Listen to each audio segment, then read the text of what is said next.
تمہاری حقیقت کیا ہے؟ تم کون ہو؟ یہ جاننا بہت ضروری بھی ہے اور بہت آسان بھی، مگر انا یہ نہیں جان سکتی، کیونکہ انا خود غیر حقیقی ہے اور کوئی غیر حقیقی چیز کسی حقیقت کو نہیں جان سکتی۔ جسم جو حقیقت ہے وہ تو سائے کو جان سکتا ہے جو غیر حقیقی ہے، مگر سایہ جو غیر حقیقی ہے وہ جسم کو نہیں جان سکتا۔ انا کیوں غیر حقیقی ہے؟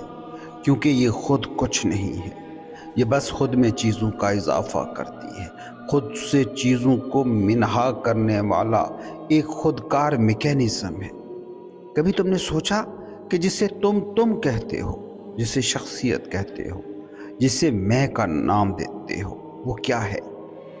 اس کو یوں سمجھو، دنیا میں ایک ہی دن میں 2 بچے پیدا ہوئے، ایک پاکستان کے کسی دور افتادہ گاؤں میں اور ایک امریکہ کے کسی ترقی یافتہ شہر کے شاندار اپارٹمنٹ میں۔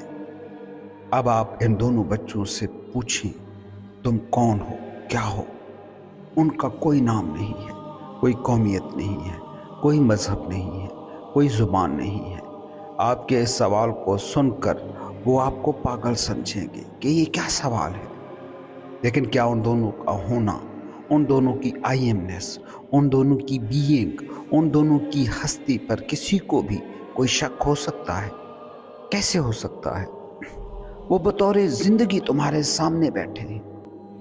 اب 20 سال بعد ان دونوں کے سامنے یہی سوال رکھیں تو وہ اس سوال کا جواب 1 منٹ میں دے دیں گے۔ ایک کہے گا میں پاکستانی ہوں، مسلمان ہوں، مرد ہوں یا عورت ہوں، میں پنجابی یا پختون یا سندھی ہوں، میری فلاں نسل ہے، فلاں باپ ہے، فلاں فیملی ہے، فلاں شہر یا گاؤں ہے، فلاں صوبہ ہے۔ دوسرا کہے گا میں امریکی ہوں، میرا نام یہ ہے، ریاست یہ ہے، شہر یہ ہے، میری زبان انگریزی ہے، فیملی یہ ہے۔ اب آپ کا یہ سوال کہ تم کون ہو، یہ انہیں پاگل پن نہیں لگے گا، کیونکہ اب وہ اسی پاگل پن کا خود بھی حصہ بن چکے ہیں۔ لیکن کیا اس عمر میں ان کی زندگی کا وہی تجربہ جو پیدائش کے وقت شروع ہوا تھا، ان کی وہ آئی ایم نیس، وہ بینگ، وہ ہستی کہیں کھو گئی ہے؟ جی نہیں، مگر انا کی شکل میں جمع شدہ ساری معلومات اب اس زندگی کے تجربے کے اوپر دھند بن کر طاری ہو چکے ہیں۔ آپ کیا ہو؟ اس سوال کا جواب ڈھونڈنے کا سادہ ترین طریقہ بس ایک ہے، یہ تفتیش کریں کہ آپ کیا نہیں ہو۔ اور جب یہ تفتیش کر رہے ہو کہ آپ کیا نہیں ہو تو خود کو بہت احتیاط سے دیکھتے رہیں۔ کیا تمہارے آئیڈیاز تم ہو؟ کسی خاص جگہ پیدا ہونا تم ہو؟ کسی خاص وقت میں پیدا ہونا تم ہو؟ تمہاری قومیت، زبان، نسل، رنگ، مذہب، فرقہ، کیا یہ تمہاری آئی ایم نیس کا ناگزیر حصہ ہے کہ جو ریئل تم ہو اس کا؟ جب تم ہر اس چیز کو خود سے الگ کرتے جاؤ گے کہ جو بیسک آئی ایم نیس کا حصہ نہیں ہے، تو پھر جو بچ رہے گا وہ تم ہوگے۔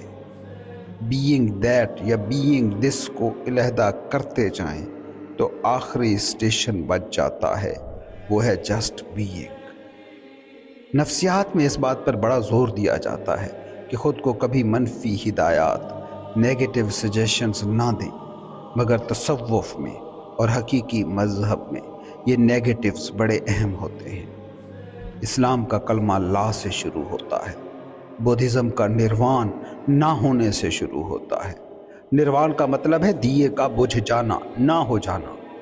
جب لا کی منزل سے آپ گزر جاتے ہیں تو پھر افرمیٹو سٹیج شروع ہوتی ہے۔ لا کی منزل سے گزرے بغیر کبھی بھی الا اللہ نہیں ہو سکتا۔ آپ کا ذہن جن بھی چیزوں سے خود کو ایک کر کے، جوڑ کر، آئیڈینٹیفائی کر کے آپ کی انا کو تشکیل دیتا ہے، اس پر غور کریں۔ وہ ساری کی ساری شناختیں محدود ہیں۔ تم کہتے ہو میں انسان ہوں، یہ کہتے ہی تم جانداروں کی پوری انواع کو ایک طرف کر دیتے ہو اور ہومو سیپینس سے ایک ہو جاتے ہو۔ پھر تم کہتے ہو میں مرد ہوں یا عورت ہوں، تو ایک جینڈر سے آپ جڑ جاتے ہیں، آئیڈینٹیفائی ہو جاتے ہیں اور باقی جینڈرز کو خارج کر دیتے ہیں۔ پھر تم کہتے ہو میں ایشیائی ہوں، تو تم باقی برے اعظموں کو باہر کر دیتے ہو۔ پھر کہتے ہو میں مسلمان ہوں تو باقی تمام مذاہب کے ماننے والوں کو خارج کر دیتے ہو۔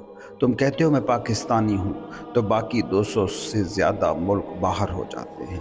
تم کہتے ہو میں پنجابی ہوں تو تمہارا دائرہ کار اب اور محدود ہو جاتا ہے۔ پھر تم ایک اور دائرہ کھینچتے ہو، شہر کا، پھر قصبے کا، گاؤں کا، گلی کا، برادری کا، فیملی کا، اور پھر آخر میں اپنی شخصیت کا۔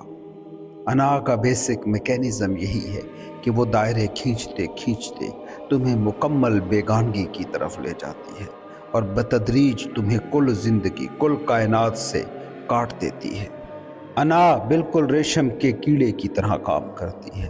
وہ دیواروں کی شکل میں ریشم کو بنتا جاتا ہے اور آخر میں اپنی ہی بنی ہوئی ریشم کے دھاگوں سے بنی دیواروں میں دم گھٹنے سے مر جاتا ہے۔ انا محدودیتوں کی دنیا ہے اور ان محدودیتوں کو شعور کی سطح پر منفی کرتے جانے کے عمل کا نام ہے تصوف۔ اور یہ بات بھی ذہن میں رکھو کہ یہ دماغ ہی کام کرتا ہے۔ ان باتوں سے یہ نتیجہ نکالنے کی غلطی نہ کرنا کہ میں دماغ کی مخالفت کر رہا ہوں۔ یہ تمام شناختیں جن کے مجموعے کا نام تمہاری شخصیت ہے، تمہاری انا ہے، یہ دماغ ہی نے تراشی ہے فوکس کی طاقت کے ذریعے۔ فوکس جس چیز پر آپ نے لگایا وہی آپ ہوتی گئی۔ جب ان شناختوں سے باہر نکلنا ہو تو اس وقت بھی یہی ٹول استعمال ہوگا، دماغ کا فوکس، کنسنٹریٹڈ ایفرٹ کہ میں یہ نہیں ہوں، میں یہ نہیں ہوں۔ دماغ آپ کی آئی ایمنس کا ویری مچ پارٹ ہے۔ یہ تمہاری بینگ سے باہر کوئی چیز نہیں ہے، بس فوکس کی ساری بات ہے۔ دنیا پر تمہارا فوکس ہے، پوری دنیا سمجھ آتی ہے، خود پر فوکس نہیں ہے، اس لیے خود سمجھ میں نہیں آتا۔ مادے پر فوکس ہے، سارے مادی وجود حقیقت بن گئے ہیں، لیکن غیر مادہ جو مادے کے مقابلے میں کہیں زیادہ ہے اس پر فوکس نہیں ہے، اس لیے وہ نظر نہیں آتا۔ اور آج تو تمہیں بڑی سہولت ہے کہ تمہارا سب سے معروضی علم یعنی تمہاری سائنس تک یہ کہتی نظر آ رہی ہے کہ مادہ سراب ہے، میٹر از ڈیلیوژن۔ یہ جو تمہاری کوانٹم فزکس ہے یہ ایکچولی فزکس کا اینٹی تھیسس ہے، یا یوں کہہ لیں کہ یہ مذہب سائنس کا تصوف ہے۔ فزکس مادے کو حقیقت کہتی ہے، مادے کی پراپرٹیز سے ڈیل کرتی ہے، ان قوانین سے ڈیل کرتی ہے جو فزیکیلٹی پر، مادیت پر لاگو ہوتے ہیں۔ کوانٹم فزکس کہتی ہے کہ مادے اور ٹھوس نام کی کوئی چیز ہے ہی نہیں۔ جتنا میٹر کو قریب سے قریب دیکھتے جائیں اتنا چیزوں کی مادیت، ان کی فزیکیلٹی فنا ہوتی جاتی ہے۔ کوانٹم فزسسٹ کہتے ہیں ہم حرکت کرتے مالیکیولوں کا سمندر ہیں، we are living in the ocean of motion. مادہ مرتکز شکل میں برقی لہریں ہیں اور کچھ نہیں۔ تم یہاں سے بیٹھ کر دیکھو تو تمہیں کمرہ، گھر، وہ درخت، یہ گلاس، سب فزیکل حقیقتیں لگ رہی ہیں، لیکن اگر تمہاری آنکھوں پر کوئی ایسا چشمہ لگا دیا جائے جس کی عد سے بہت ہی ہیوی الیکٹرون مائکروسکوپ پر مبنی ہوں تو تب یہ ساری چیزیں تمہیں نظر نہیں آئیں گی، بلکہ صرف مالیکیولر ڈانس رہ جائے گا، ساری فزیکیلٹی فنا ہو جائے گی۔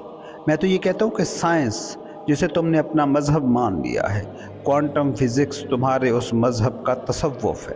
کوانٹم فزکس کے عظیم ترین ناموں کا کام پڑھ کر دیکھیں، وہ فزیکل ایگزسٹنس کا باقاعدہ مذاق اڑاتے نظر آئیں گے۔ جیسے صوفی تمہاری تراشی دنیا کو ڈرامہ، سراب کہتا ہے، کوانٹم فزسسٹ اور صوفی دونوں ہی دائرۂ شعور کی بات کرتے ہیں جو نان فزیکل ہے۔ یہ ساری دنیا جو تمہیں بہت مادی اور فزیکلی ٹھوس نظر آتی ہے، یہ کچھ بھی نہیں، بس تمہارے فیلڈ آف کانشیسنس میں ہو رہی نان فزیکل ایکٹیویٹی ہے۔ اب اگر اس نقطۂ نظر سے تم ایمانداری سے اپنی تحلیل کر سکو اور جس طرح دماغ کو باہری اشیاء پر فوکس کی مدد سے تم نے یہ ساری چیزیں اپنی انا میں محدود کی ہیں، ان کو منفی کرتے جاؤ تو وہ پوائنٹ آ جاتا ہے جہاں تم شعور کی سطح پر لمٹ لیس، غیر محدود ہونے کا مشاہدہ کرتے ہو۔ جہاں ہر مادیت فنا ہو گئی وہاں بھی وہ فیلڈ آف کانشیسنس، وہ مقام شعور باقی ہے جو کسی چیز کے ساتھ آئیڈینٹیفائی نہیں۔ جہاں قطرہ اور سمندر کا فرق معدوم ہو گیا۔ یہ زندگی کے تجربے کی اوریجنل حالت ہے۔ اس کو صوفی وحدت الوجود کہتا ہے اور کوانٹم فزکس جسے انٹر کنیکٹڈنس کا نام دیتی ہے۔